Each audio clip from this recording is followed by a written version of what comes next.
East Van Stories Podcast, episode 64. Do the Hells Angels run East Van? Now, it's a pretty good question if they run East Van or not.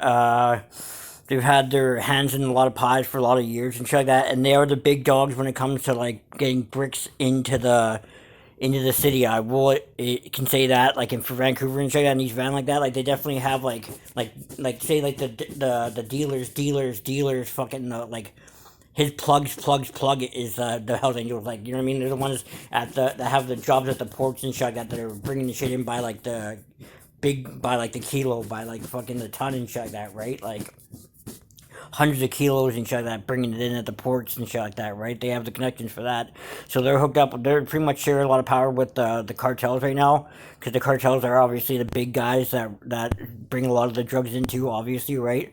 But the bikers have always had a big control over the drug trade in Vancouver and shit like that for a lot of years. A big what's it called, presence in the weed growing back when the weed boom was going on in the 90s, early 2000s, mid 2000s, right?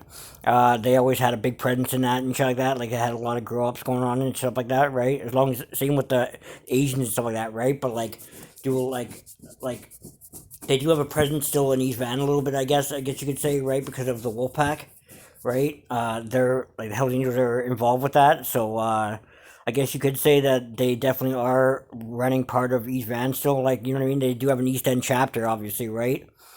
But like a lot of people like think that maybe that their time is like past or whatever, right? Like some young people think that because they're quick with the gun check, that like the UN guys, the Brothers Keepers gang, the Red Scorpions and shit like that. But like they're in with the Wolfpack and shit too, right? So they got the younger guys too that are coming up in the club and shit like that, and they're representing, like, you know what I mean? They're putting their time in the streets and shit like that, right? Like that biker that almost got shot, fucking in the airport or whatever. He's big time and shit like that. Like he's in jail right now, right? So that's why I'm saying that, because it's public knowledge that he got busted trafficking and shit, right? But he's a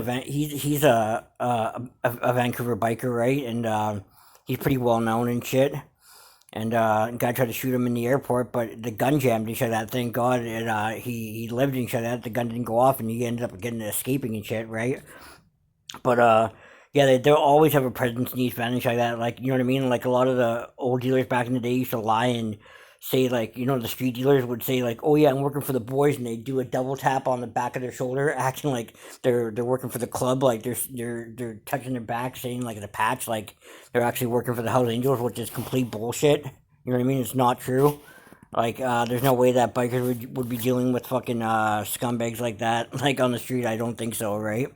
But you never know though. Who knows, right? But like, you know what? They probably get it from their dealers, and shit like that. Are probably a biker, probably, right? Because they deal with the big shit, kilos, pounds, all that shit, right? Like you know what I mean, multiple ounces, kind of thing like that. Even the prospects like that, they only deal with like multiple ounces and shit like that, right? So they're the top of the food chain when it comes to the drug trade in Canada. Pretty much, I know the bikers got the East End, or the East Coast of Canada completely locked down like that. Like, they wrestled a lot of control from the Montreal Mafia and shit like that, and took a lot of their power away, and took a lot of their trafficking shit away from them, and they run the streets down there big time. Like people got to pay taxes and everything like that to them just to operate and stuff, right? So like fucking they don't fuck around back east, and I'm saying they don't fuck around out here either. Like there's some very serious, crazy individuals that are there with the bikers, right? Like they're definitely what you would say legends in the streets and shit like that. Like a lot of people strive to be at a level like what the Hells Angels are at, right? Like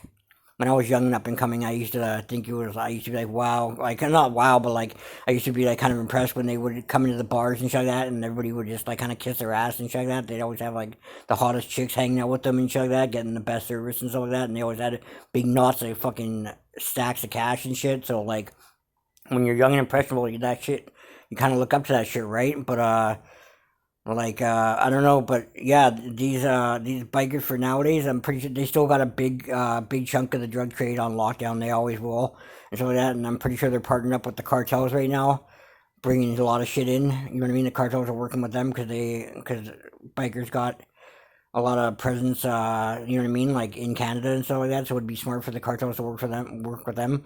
But let me know what you guys think in the comment section. You think the housing will still run East Van, or do you think new groups still run it? Let me know what you guys think. Like, share, and subscribe. I'll be back with another video again soon. Take care and subscribe. Thanks.